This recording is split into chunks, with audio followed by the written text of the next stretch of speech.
Halo, selamat datang di channel Latifah, channel tentang cerita-cerita seru. Ini adalah episode ketiga.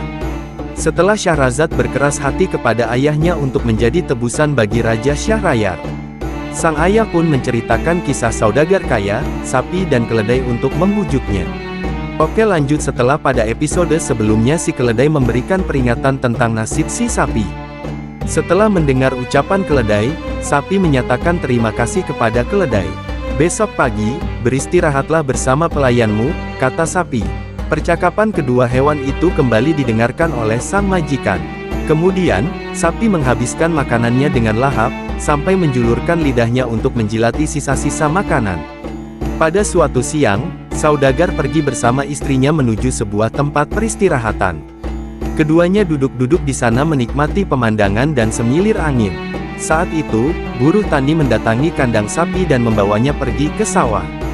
Ketika sapi melewati tuannya yang sedang duduk santai di pondok peristirahatan, ia menggerak-gerakkan ekornya, bertingkah lucu, seakan meminta penilaian dari tuannya. Melihat hal tersebut, sang saudagar tertawa terbahak-bahak hingga telentang di tempat duduknya. "Apa yang membuatmu tertawa seperti itu?" tanya istri saudagar seraya heran.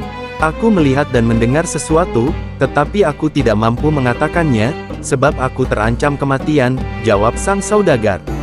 "Engkau harus mengatakannya kepadaku. Kenapa engkau tertawa seperti itu? Engkau harus mengatakannya sekalipun engkau terancam kematian," paksa istrinya karena merasa penasaran. "Aku tidak bisa mengatakannya. Aku takut menghadapi kematian," kata saudagar bersikukuh. Sang istri terus-menerus mendesak suaminya untuk mengatakan sebab-sebab yang membuatnya tertawa. Namun, ia kebingungan. Ia pun mengumpulkan anak-anaknya. Ia juga mengutus pelayannya untuk menghadirkan hakim dan para saksi, sebab ia ingin memberikan wasiat terakhir terlebih dahulu sebelum mengungkapkan rahasia dan menemui kematian. Hal ini dilakukannya karena ia sangat mencintai istri sekaligus ibu dari anak-anaknya. Apalagi, istrinya adalah putri pamannya sendiri. Jadi, masih saudara sepupunya. Saat itu umur sang saudagar sudah mencapai 120 tahun. Sang saudagar mengundang seluruh keluarganya, bahkan seluruh warga kampung. Kepada mereka, ia menceritakan kisah yang dialaminya mengenai ilmu mengetahui bahasa hewan yang dimilikinya. Ia mengungkapkan rahasianya bahwa jika ia mengatakan apa yang didengarnya dari hewan kepada orang lain maka ia akan koi. Seluruh orang yang di rumah sang saudagar membujuk sang istri. "Sebaiknya engkau hentikan permintaanmu itu agar suamimu tidak berhadapan dengan kematian. Bagaimanapun, ia adalah ayah dari anak-anakmu," kata orang-orang berusaha menasehati. "Aku tidak akan menghentikan persoalan ini sebelum ia mengatakan rahasianya kepadaku, sekalipun ia harus mati," tegas sang istri. Mengetahui kekerasan hati wanita itu, orang-orang tidak bisa berbuat apa-apa selain diam. Kemudian, sang saudagar bangkit dari tempat tidur, menuju pancuran air, dan mengambil air wudhu. Sesudah berwudhu, ia akan mengatakan rahasia itu dan siap untuk mati. Ia kemudian kembali ke tempat tidurnya. Selain memelihara keledai dan sapi, sang saudagar juga memelihara seekor ayam jantan dan 50 ekor ayam betina. Ia juga memiliki seekor anjing. Sesaat sebelum mengatakan rahasianya, ia mendengar anjing sedang memanggil ayam jantan. "Engkau selalu bersenang-senang dengan betina-betinamu, sedangkan majikan kita akan segera menghadapi maut," cela anjing kepada ayam jantan. "Ada apa dengan majikan kita?" tanya ayam jantan. Anjing menceritakan kejadian yang dialami oleh sang majikan. "Demi Allah, majikan kita kurang cerdas," ucap ayam jantan. "Aku mempunyai 50 istri dan aku bisa menyukai atau membenci mereka sekehendak hatiku. Sedangkan ia hanya memiliki satu istri, tetapi tidak bisa mengatasi persoalan dengan istrinya. Ia bisa saja mengambil sebagian dahan pohon kayu, kemudian masuk ke kamar istrinya, dan memukulnya sampai ia bertaubat untuk tidak menanyakan apapun." Demikianlah, ketika sang saudagar mendengar ucapan ayam jantan yang sedang berbicara dengan anjing. Ia segera berpikir seperti ayam jantan itu, serta berencana untuk memukul istrinya. "Aku khawatir raja akan memperlakukanmu seperti si saudagar itu memperlakukan istrinya, nak," kata wazir menghentikan kisahnya. "Apa yang telah dilakukan saudagar itu, ayah?" tanya Syahrazad penasaran. Sang wazir pun melanjutkan ceritanya. Atas dasar ucapan ayam jantan itu, sang saudagar masuk ke kamar. Sebelumnya, ia memotong dahan pohon dan menyembunyikannya di dalam kamar. Masuklah ke dalam kamar agar aku bisa mengatakan rahasiaku dan tidak ada seorang pun yang menyaksikannya selain dirimu. Setelah itu, aku siap untuk mati, pinta sang saudagar kepada istrinya. Wanita itu pun masuk ke dalam kamar mengikuti suaminya. Sang saudagar mengunci pintu kamar dan dengan segera memukuli istrinya sampai pingsan. Aku bertaubat, aku tidak akan menanyakan apapun lagi kepadamu, kata sang istri setelah siuman. Sambil berkata demikian, sang istri mencium kedua tangan dan kaki suaminya. Kemudian keduanya keluar kamar. Mengetahui kejadian ini, semua yang hadir di rumah itu merasa senang dan mereka mengadakan pesta. Mereka mengubah rencana acara perkabungan menjadi acara pesta kegembiraan. Demikianlah cerita tentang saudagar, sapi dan keledai. Hal itu memang sudah seharusnya terjadi, kata Syahrazad setelah mendengarkan cerita dari ayahnya. Setelah wazir merasa bahwa anaknya telah berketetapan hati untuk menikah dengan sang raja, maka ia segera mempersiapkan segala keperluan dan membawanya kepada Raja Syahrayar. Sebelumnya, Syahrazad telah berpesan kepada adiknya, Dunyazad, "Jika aku sudah menghadap raja, aku akan mengutus pengawal untuk menjemputmu," kata Syahrazad kepada Dunyazad. "Ketika engkau telah datang ke istana dan engkau melihat bahwa raja hendak memenuhi hajatnya kepadaku, maka pintalah kepadaku agar aku menceritakan sebuah kisah aneh. Kita akan menghabiskan malam dengan ceritaku. Insya Allah, aku akan bebas pada malam pertama." Demikianlah, ketika tiba di istana, Raja Syahrayar menyambut wazir dan anaknya dengan gembira. "Apakah engkau datang untuk memenuhi keinginanku?"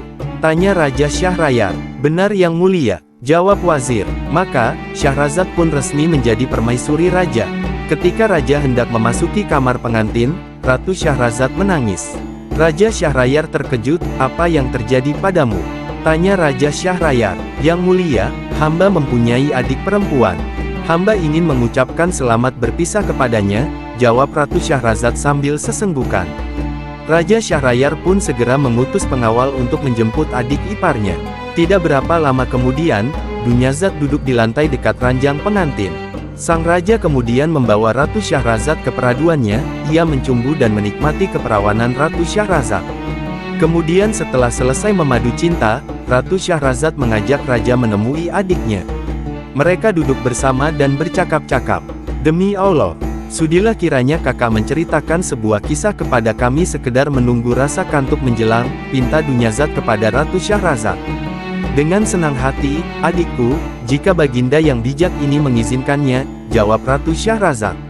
Ketika mendengar percakapan istri dan adik iparnya, sedangkan hatinya sedang gelisah memikirkan cara untuk menghabisi nyawa istrinya itu, maka Raja Syahrayar merasa senang untuk mendengarkan cerita istrinya.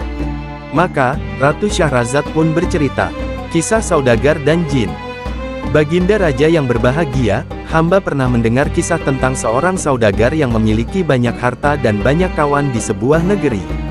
Pada suatu hari, ia menaiki tunggangannya, berangkat menuju negeri-negeri lain. Dalam perjalanan, saudagar itu berhenti untuk beristirahat.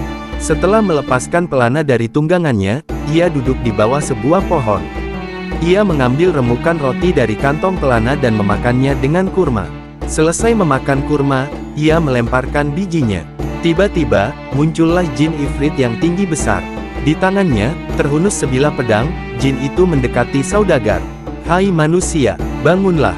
Hardik jin ifrit, aku akan membunuhmu sebagaimana engkau telah membunuh anakku." "Bagaimana mungkin aku telah membunuh anakmu?" tanya saudagar. "Ketika engkau memakan kurma dan melemparkan bijinya, biji kurma itu mengenai dada anakku hingga ia mati seketika. Wahai ifrit, sesungguhnya, aku sedang menanggung hutang dan aku memiliki banyak uang untuk membayarnya. Aku juga memiliki beberapa anak dan seorang istri yang sangat kucintai. Aku juga memiliki beberapa pembantu. Maka, biarkan aku pergi ke rumahku. Aku akan menuntaskan hak-hak mereka, kemudian akan kembali menemuimu. Aku berjanji akan kembali kepadamu. Setelah itu, terserah apa yang hendak engkau lakukan kepadaku. Hanya kepada Allah lah aku berserah diri," pinta saudagar. Jin ifrit itu lalu menerima perjanjian dengan saudagar itu dan membebaskannya. Maka, saudagar itu kembali ke negerinya dan menuntaskan seluruh keperluan dan memberikan segala sesuatu yang menjadi hak orang lain. Ia juga memberitahukan kepada istri dan anak-anaknya mengenai apa yang menimpanya. Mereka pun menangis, demikian pula seluruh pelayannya. Kepada mereka semua, ia berwasiat bahwa ia akan tinggal bersama mereka hingga akhir tahun. Kemudian, ketika sudah tiba waktu yang dijanjikan, saudagar itu mempersiapkan kain kafan dan membawanya dengan cara menjepitnya di ketiak. Ia berpamitan kepada istrinya, seluruh keluarga, dan para tetangganya. Ia tetap berangkat meninggalkan mereka, sekalipun diiringi ratapan dan tangisan yang menyayat hati. Setelah melakukan perjalanan beberapa lama, ia tiba di sebuah kebun. Ia pun beristirahat menunggu kedatangan jin ifrit. Hari itu adalah awal tahun baru. Pada saat ia duduk sambil meratapi nasib yang akan menimpa dirinya, tiba-tiba ada orang tua yang menuju ke arahnya. Orang tua itu menuntun seekor kijang. Ia memberi salam kepada saudagar dan dibalas dengan ramah. "Apa yang menyebabkan engkau duduk di tempat ini, padahal ini adalah tempat jin?" tanya orang tua itu. Sang saudagar kemudian menceritakan peristiwa yang dialaminya dengan jin ifrit berikut sebab-sebab yang menjadikan ia duduk di tempat tersebut. Orang tua pemilik kijang itu merasa takjub. "Demi Allah, sungguh, perjanjianmu itu sangat agung dan ceritamu sangat aneh," ucap orang tua itu. "Seandainya peristiwa yang engkau alami ini dituliskan di lempengan batu, tentu akan menjadi teladan berharga bagi orang yang dapat mengambil pelajaran." Kemudian orang tua itu duduk di samping saudagar. "Demi Allah," kembali orang tua itu bersumpah, "aku tidak akan beranjak dari sisimu sebelum menyaksikan apa yang akan terjadi padamu dengan jin ifrit itu." Demikianlah orang tua itu duduk di samping saudagar. Keduanya berbincang-bincang sambil menunggu jin ifrit. Sang saudagar sempat pingsan, dan ketika siuman ia semakin takut. Hatinya gundah tak terkira. Sementara, orang tua pemilik kijang tetap berada di sampingnya. Tiba-tiba dari kejauhan tampak seorang tua menuju ke arah mereka. Orang tua itu membawa 2 ekor anjing berwarna hitam. Setelah memberi salam kepada saudagar dan si pemilik kijang, ia menanyakan kenapa mereka duduk di tempat itu, padahal itu adalah tempat jin. Keduanya lalu menceritakan peristiwa yang mereka alami dari awal sampai akhir. Belum lama si pemilik anjing duduk bersama mereka, tampak seorang tua sedang menuju ke arah mereka. Orang ini membawa hewan bigal. By the way guys, bigal adalah hewan persilangan antara kuda dan keledai. Oke lanjut, bigal ini berwarna hitam. Sang orang tua ketiga memberi salam kepada mereka dan menanyakan kenapa mereka duduk di tempat itu. Saudagar dan teman-temannya menceritakan peristiwa yang mereka alami dari awal hingga akhir. Tak lama kemudian, terlihat debu mengepul dan angin topan yang datang dari arah tengah padang pasir. Ketika kepulan debu itu mereda, tiba-tiba muncullah jin ifrit dengan pedang terhunus di tangannya. Matanya memandang penuh kebencian. Jin ifrit memandangi mereka dan menarik sang saudagar. "Berdirilah," bentak jin ifrit kepada sang saudagar. "Aku akan membunuhmu sebagaimana engkau telah membunuh anakku, buah hatiku." Sang saudagar menarik nafas kuat-kuat dan menangis. Ketiga orang tua itu juga menangis meraung-raung sejadi-jadinya. Beberapa saat kemudian, orang tua pemilik kijang telah sadar dan mampu menahan diri dari tangisannya. Ia mendekati jin dan mencium tangannya. "Wahai jin yang menguasai kerajaan jin, apabila aku menceritakan kisahku dengan kijang ini, dan menurut anggapanmu kisahku ini sangat aneh, apakah engkau mau memberikan sepertiga darah saudagar ini kepadaku?" tanya orang tua pemilik kijang. "Baiklah, orang tua, ceritakanlah kisahmu, dan jika menurut anggapanku kisahmu itu sangat aneh, maka aku mau memberikan sepertiga darah saudagar ini kepadamu." Maka si pemilik kijang pun bercerita bagaimanakah kisah si orang tua pemilik kijang dan bagaimanakah nasib si saudagar kaya. Nantikan di episode selanjutnya ya guys. Jangan lupa subscribe jika kalian suka channel ini dan nyalakan notifikasinya agar kalian tidak ketinggalan alur ceritanya. Sampai jumpa.